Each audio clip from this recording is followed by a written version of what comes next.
Update sa mga kasalukuyang transaksyon gamit ang eGov.ph app. Ating pag-uusapan kasama si e-Government Undersecretary David Almirol Jr. ng Department of Information and Communications Technology.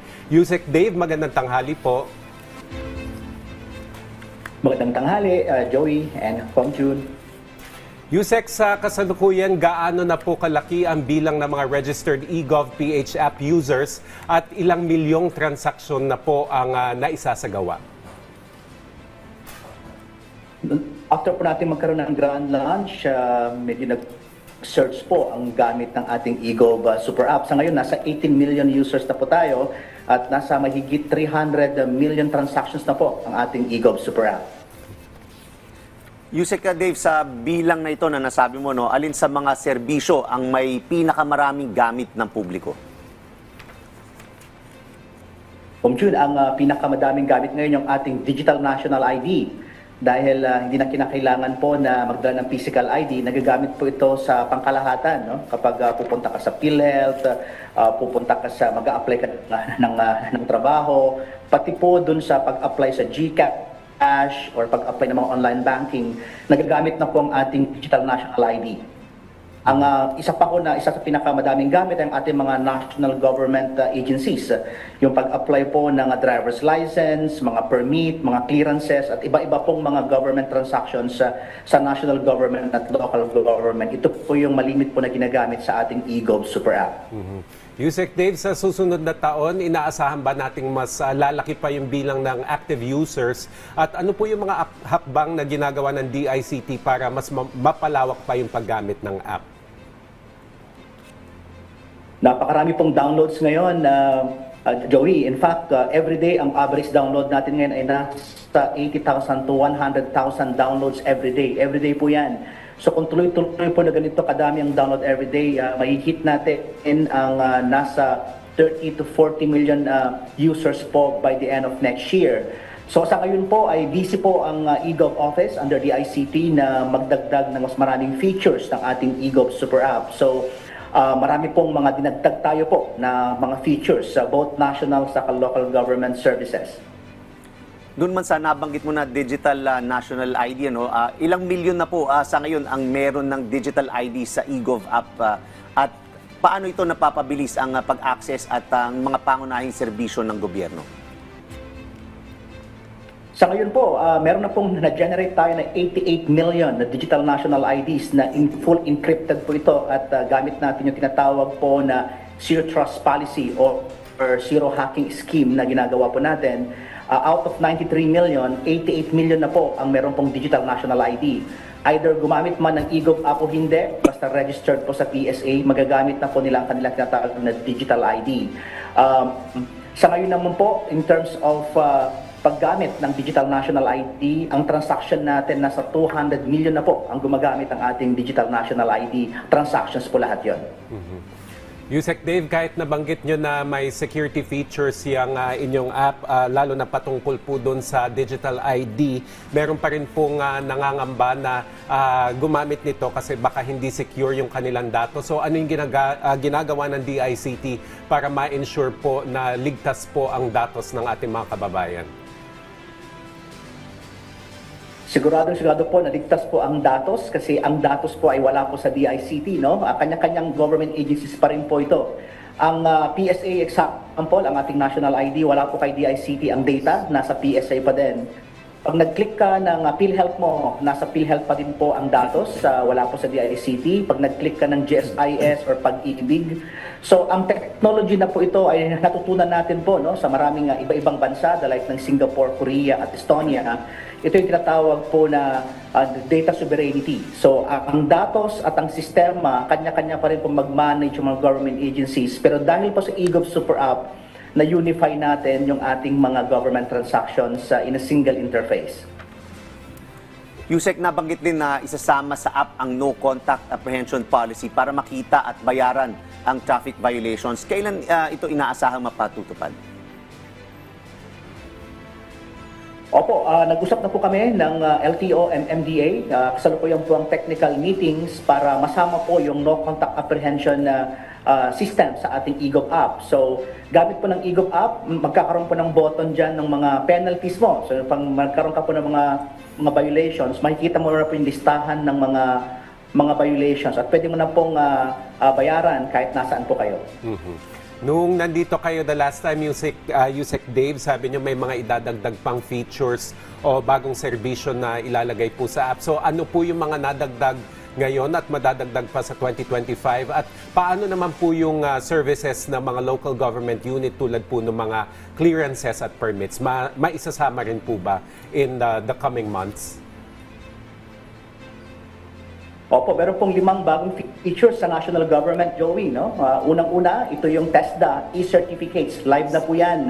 Nakapag-integrate na po ang TESDA. So lahat po ng mga TESDA certified constituents, makikita na po yung kanilang e-certificates. Automatic na po yan. Pupunta lang sa national government, po yung TESDA, nandun na po yung mga certificates. Pangalawa po ay nandyan na rin po yung ECAB ng CHED. Ikaw po ay mag-a-apply ng transcript of record, authentication sa diploma, punta lang po sa CHED, nakalink na po dyan at naka-integrate na yung ating diploma sa transcript of record gamit ng electronic ECAB system ng CHED. Pangatlo po, nandiyan na rin po yung ARTA e-complaint system. So, pwede na pong magsumbong or yung mga mahahaba ang pila o yung mga mahihirap na proseso sa gobyerno, pwede na po kayong magsumbong po sa ARTA. At good news po, gamit din po ng eGov app, naka-integrate na po ang BIR 18 number. Live na po yan, Pom June and Joey. So makikita mo na po, pagpunta mo po dun sa national government, i-click mo lang yung BIR at merong button dun na get 18 number. Pagka-click mo doon at after mong magkaroon ng verification, makikita mo na po doon sa e-wallet mo yung mga ID mo. Kita mo na yung national ID mo, kita mo na yung iyong driver's license mo, kita mo na rin yung PhilHealth mo, OFW card mo, kita mo na rin yung senior citizen mo kung more than 6 years old ka na.